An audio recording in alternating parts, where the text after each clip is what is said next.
It's Saturday night. You're relaxing in your bedroom when your phone vibrates. It's a text.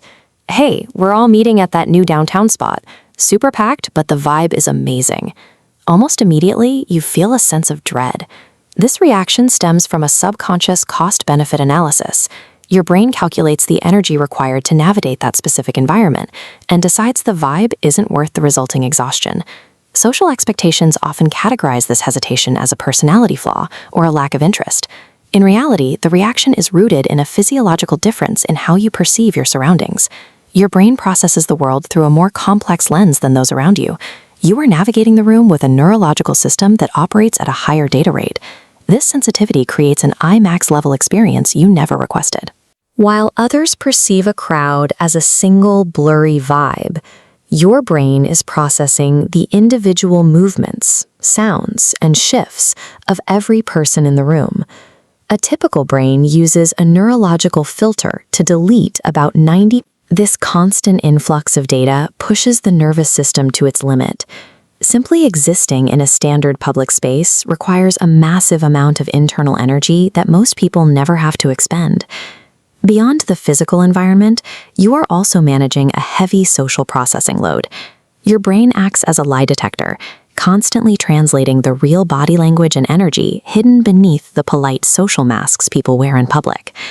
This occurs because of mirror neurons, specialized brain cells that fire when you observe others. In highly sensitive people, these neurons are significantly more active, causing them to physically mirror and internalize the emotions of those around them.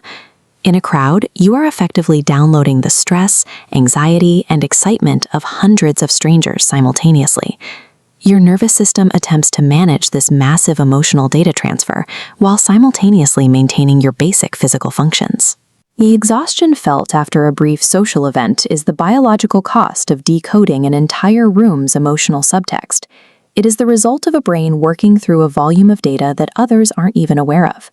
The brain's reward system also functions differently. For many, a chaotic party triggers a release of dopamine, the chemical responsible for the high associated with external stimulation and social rewards. In highly sensitive brains, the reward system relies more on acetylcholine. This neurotransmitter is linked to memory, learning, and the internal pleasure found in deep, focused attention. This chart contrasts the two pathways. While dopamine requires external noise to trigger a reward, acetylcholine rewards introspection, reading, and solitude. Research shows that introverted brains often have thicker gray matter in the prefrontal cortex. This is the region responsible for complex planning, abstract thought, and decision-making. When you are sitting in a quiet room, your brain is engaging in dense, complex processing. You are effectively composing internal symphonies while the external world remains silent. For millennia, this hypervigilance served as a vital survival mechanism. Your ancestors were the ones who noticed a predator's approach or sensed danger before the rest of the tribe. In a modern context, that same survival hardware is forced to navigate networking events and loud concerts, environments that weaponize this sensitivity against the person experiencing it. Silence provides the specific environment required for this neural network to achieve clarity. It is the workspace your brain needs to sort through the data it has collected. Choosing to avoid crowds aligns with your hardware's specific needs.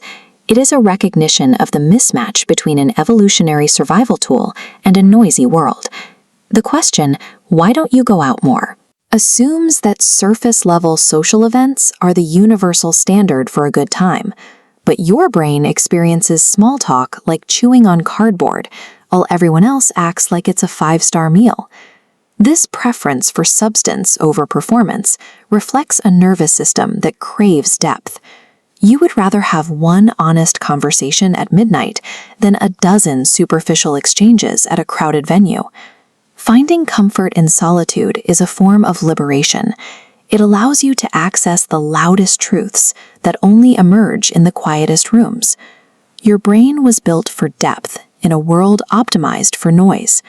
If this description of the sensitive brain resonated with you, subscribe and watch our next video on the specific introvert traits most people misunderstand.